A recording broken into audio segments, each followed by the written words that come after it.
La historia de la vida es sin duda la historia más increíble que existe.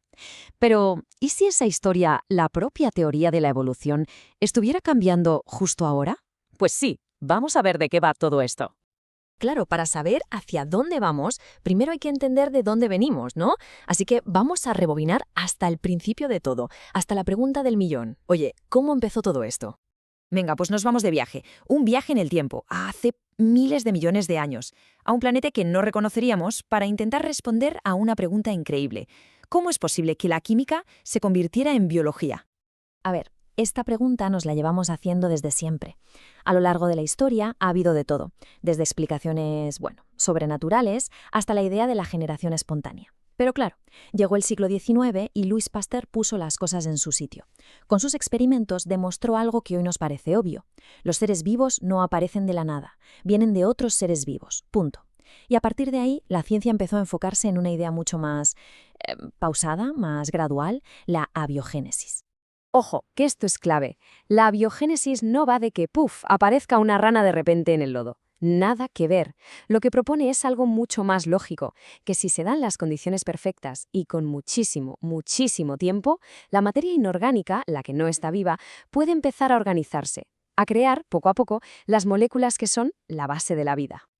Y aquí entra una de las ideas más famosas, seguro que suena, la hipótesis de la sopa primordial. A ver, imaginemos la escena. Una Tierra primitiva, muy diferente a la de ahora, una atmósfera sin oxígeno, con gases como metano, amoníaco. De repente, ¡zas!, un rayo, o la propia radiación del Sol, le da un chute de energía a esos gases. ¿Y qué pasa? Se empiezan a formar las primerísimas moléculas orgánicas. Estas moléculas caen a los océanos y con el tiempo se van acumulando, creando una especie de caldo primitivo. Y en ese caldo, poco a poco, se van uniendo para formar cosas más complejas, los ladrillos de la vida. Y cuidado, que esto no es solo una teoría en el aire, ¿eh?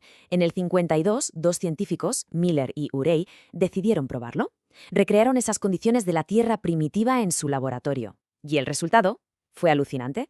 De una simple mezcla de gases y dándoles chispazos eléctricos, como si fueran rayos, consiguieron crear aminoácidos, los mismísimos ladrillos que forman las proteínas. Fue la prueba de que, oye, el primer pasito de la biogénesis era posible, químicamente posible. Vale, perfecto. Ya tenemos vida. Un comienzo muy humilde, pero vida al fin y al cabo. Pero, ¿y ahora qué? ¿Cómo pasamos de eso a la increíble explosión de formas, colores y especies que vemos hoy? Bueno, pues aquí es donde entra la protagonista de nuestra historia, la teoría de la evolución. Durante un montón de tiempo, casi un siglo, la explicación oficial ha sido lo que se llama la síntesis moderna. Es, digamos, la versión de la evolución que casi todos hemos estudiado. Coge la selección natural de Darwin, le suma lo que sabemos de genética y listo. La idea básica es, hay mutaciones en los genes, al azar, que crean diferencias. Y luego la selección natural, pues elige las que funcionan mejor. Pero claro, la ciencia nunca se queda quieta. Y ahora mismo hay un grupo cada vez más grande de científicos que se está haciendo una pregunta que tela. Una pregunta que es, de hecho, el meollo de todo este asunto. Y con esa pregunta nos vamos de cabeza a la primera línea de la biología evolutiva, porque ahí mismo se está cociendo un debate intensísimo sobre si necesitamos, una actualización, una síntesis evolutiva extendida.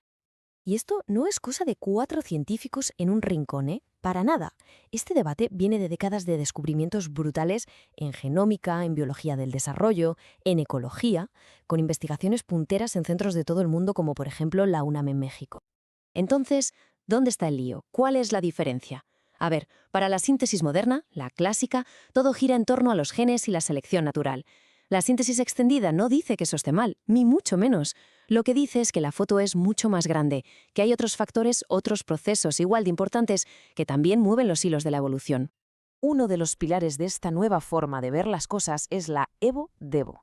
La idea es dejar de ver a los seres vivos como si fueran marionetas de sus genes. En vez de eso, la evo-devo se fija en cómo nos desarrollamos, en ese viaje alucinante desde una célula hasta un organismo completo, y defiende que la propia forma en que ocurre ese desarrollo puede ser un motor de cambio evolutivo, generando novedades. Y luego está la epigenética, y esto esto sí que es un giro de guión.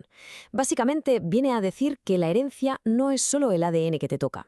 Las cosas que le pasan a un organismo en su vida, lo que come, el estrés que sufre, todo eso puede dejar unas marcas químicas en su ADN. Unas marcas que no cambian los genes, pero sí cómo se usan. Y lo más fuerte es que algunas de esas marcas se pueden heredar.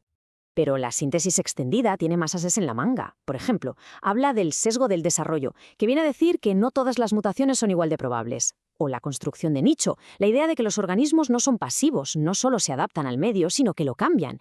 Pensemos en un castor construyendo una presa. Al final, todo esto se resume en una idea, la herencia inclusiva. La herencia es mucho, mucho más que solo los genes. Vale. Mientras los científicos están metidos en este debate tan fascinante, en la calle pasa algo muy curioso. Una paradoja, una contradicción sobre cómo nos relacionamos con la idea de evolución. Hay una frase mítica del biólogo Theodosius Dobzhansky que lo clava: nada en biología tiene sentido si no es a la luz de la evolución. Y es que es así. Es la idea que lo conecta todo, la que hace que la biología, desde una molécula hasta un bosque entero, tenga sentido. Y de hecho, si miramos los datos, por ejemplo en España, las encuestas dicen que la gran mayoría de la gente acepta la teoría de la evolución. Podríamos pensar, genial, qué buena noticia para la ciencia, ¿no? Pues aquí viene la paradoja, porque esos mismos estudios también nos dicen que, aunque se acepta la idea, el conocimiento real de cómo funciona la evolución es bajísimo. Entonces, ¿qué está pasando aquí? Pues parece que gran parte de la respuesta, según los expertos, apunta en una dirección muy clara: el sistema educativo. Hay investigaciones, como las de la Sociedad Española de Antropología Física, que han puesto el dedo en la llaga. Han identificado una serie de problemas de base, sistémicos, que hacen muy difícil que la evolución se enseñe bien. Y aquí vemos los problemas, uno por uno. Primero, el cambio a un modelo por competencias, que a veces deja de lado el conocimiento profundo. Segundo, los temarios están a reventar de cosas. Además, la evolución muchas veces es una asignatura optativa y se da al final del todo, si es que se da. Súmale a eso que muchos profes no han recibido formación específica sobre esto. Y ya la guinda del pastel, si no entra en la selectividad, pues es muy fácil que se quede en el tintero. ¿Y el resultado de todo esto cuál es? Pues que al final mucha gente acepta la evolución no porque la entienda de verdad, sino por estar de acuerdo con el consenso, casi como si fuera un acto de fe social. Se acepta porque es lo que hay que aceptar, pero sin una comprensión real, sin entender las pruebas que hay detrás. Y esto nos lleva a la pregunta final. Si la propia ciencia de la evolución está en medio de un debate tan vivo, tan interesante sobre su futuro, ¿no va siendo hora de que nos planteemos seriamente cómo la estamos enseñando? Quizás no se trata solo de enseñar las conclusiones, sino de enseñar también que la ciencia es algo vivo, dinámico, que también evoluciona.